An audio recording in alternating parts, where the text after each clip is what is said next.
Bienvenue à tous sur Afrisport pour le journal du Mercato de ce samedi 13 mai 2023 que nous débutons avec Et Nouri. Il est en difficulté depuis quelques temps. Il a été mis de côté par l'entraîneur Julen Lopetegui et pourrait donc être libéré cet été. Un grand club européen, le FC Séville, a montré son intérêt pour le joueur ces dernières heures, offrant ainsi une bouffée d'oxygène à ce dernier. Les dirigeants du club espagnol ont étudié le dossier du joueur et seraient très intéressés par son profil. Ainsi, Ryan Et Nouri aura le choix entre plusieurs destinations comme la France, l'Espagne ou l'Angleterre lors de la prochaine saison. En attendant, il continue de passer ses jours à Wolverhampton Wanderers. Il est à noter qu'Et Nouri a récemment honoré sa première sélection avec l'équipe nationale algérienne dirigée par Djamel Belmadi en mars dernier. Lors du match aller contre le Niger à Alger, le jeune défenseur de 21 ans a été titulaire et a été très apprécié par le public algérien.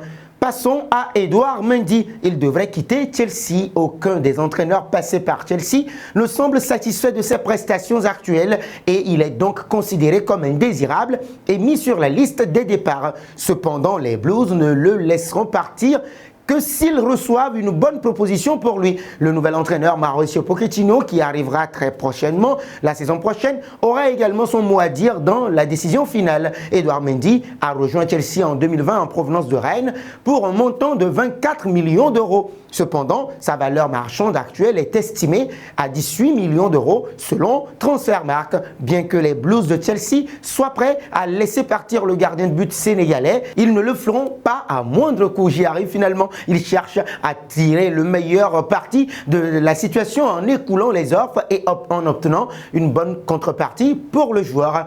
Nous voici arrivés à l'instant quiz avec 3 indices pour connaître notre joueur mystère du jour. Premier indice, je suis un défenseur de 24 ans. Deuxième indice, je joue en Ligue 1 depuis 2021. Troisième indice, j'ai déjà été à l'Inter et Dortmund. Qui suis-je? Vos réponses sont attendues en commentaire. Nos félicitations à tous ceux qui ont répondu. Rafinha, lors du dernier journal du Mercato. C'était le joueur à trouver puisqu'il est un attaquant de 26 ans de la Liga Santander qui a quitté la Premier League en 2022. Il a fait un passage remarqué à Rennes.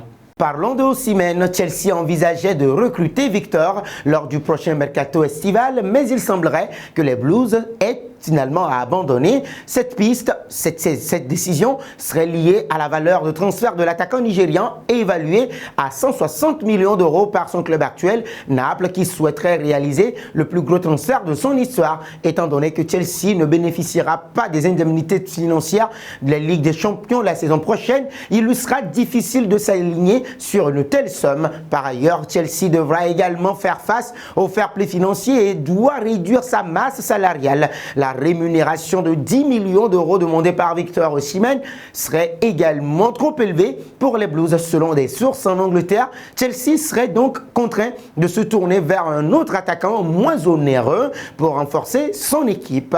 Un détour chez les Napolitains. Après une saison XXL en Série A, Naples a logiquement été sacré champion d'Italie. L'écurie du sud de l'Italie a enfin remporté un 3e trophée 30 ans après de disette. Justement, parmi les éléments forts du groupe napolitain, le défenseur Kim Min-jae a tapé dans l'œil de nombreux clubs européens. Arrivé l'été dernier en provenance de Fenerbahçe pour 18 millions d'euros, il pourrait partir vers le championnat anglais, la Premier League, pour une somme conséquente. Parmi les prétendants, Manchester United semble être le plus entreprenant du lot et espère récupérer le défenseur de 26 ans. Même si la Premier League est un championnat attractif, le joueur pourrait disputer la prochaine Ligue des Champions avec Napoli, à l'inverse de Manchester United qui n'est pas encore assuré de jouer la C1 la saison prochaine. Un bond chez les Madrilènes. En juillet 2024, Endrick, considéré pour de nombreux observateurs comme la nouvelle pépite du football brésilien, rejoindra officiellement le Real Madrid.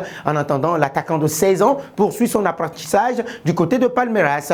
Mais oui, voilà, à en croire les dernières informations de la presse espagnole, la tension monte d'un cran entre les Merengues et le Verdão. Depuis quelques semaines, Enrique semble marquer le pas, une situation qui inquiète du côté de la capitale espagnole. Selon les dernières informations du All Sport, confirmées par Mundo Deportivo, les dirigeants madrilènes ont trouvé le coupable de ce rendement amoindri, son entraîneur Abel Ferreira. En effet, le Real Madrid pointe du doigt l'utilisation faite de son futur crack, utilisé l'utiliser dans une position de numéro 9.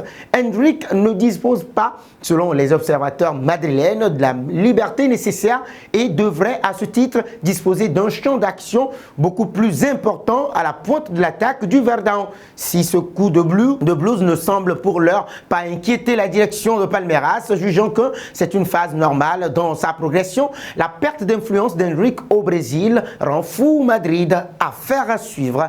Terminons avec Zizou. Zinedine Zidane cherche à reprendre du service sur un banc. Le Paris Saint-Germain est tenté par son profil pour remplacer Christophe Galtier, tout comme le Real Madrid pour de nouveau succéder à Carlo Ancelotti. Un choix fort se dessine pour le tricolore. Chez les Madrilènes, Raúl González, qui coach les jeunes du club, était pressenti un temps pour prendre la place de Carlo Ancelotti. Sauf que Raúl ne voudrait pas rester au club. Selon la Cadena Ser, il chercherait à rejoindre une autre équipe, même si Mauricio Pochettino plaît aux dirigeants madrilènes. Ses faibles résultats lors de son passage au Paris Saint-Germain n'ont pas fait l'unanimité au sein de la direction du club espagnol. De plus, il devrait s'engager très bientôt avec les Blues de Chelsea, à en croire la presse anglaise. Il ne reste plus qu'un homme, Zinedine Zidane. Il connaît bien la maison et est capable de s'approprier les challenges de l'équipe. Florentino Pérez serait en train de manœuvrer de nouveau pour engager Zizou. Et l'ancien meneur des Bleus de France pourrait accepter de relever le nouveau défi madrilène malgré son sulfureux départ du club en 2021. Il faut dire que les options jadis nombreuses qui s'offraient à lui se sont réduites ces derniers temps et le PSG file vers Mourinho et la Juventus mise sur Allegri. La France a choisi Deschamps. Tout se referme pour Zidane, sauf le Real Madrid. Et nous arrivons au terme de cette édition que nous bouclons avec la question du jour. Où voyez-vous Edouard Mendy pour qu'il se relance avant la CAN 2024 en Côte d'Ivoire? Vos réponses sont attendues en commentaire. Mais en attendant, n'hésitez surtout pas de vous abonner sur Afrique Sport et d'actionner la cloche de notification pour ne rien manquer du football continental et international.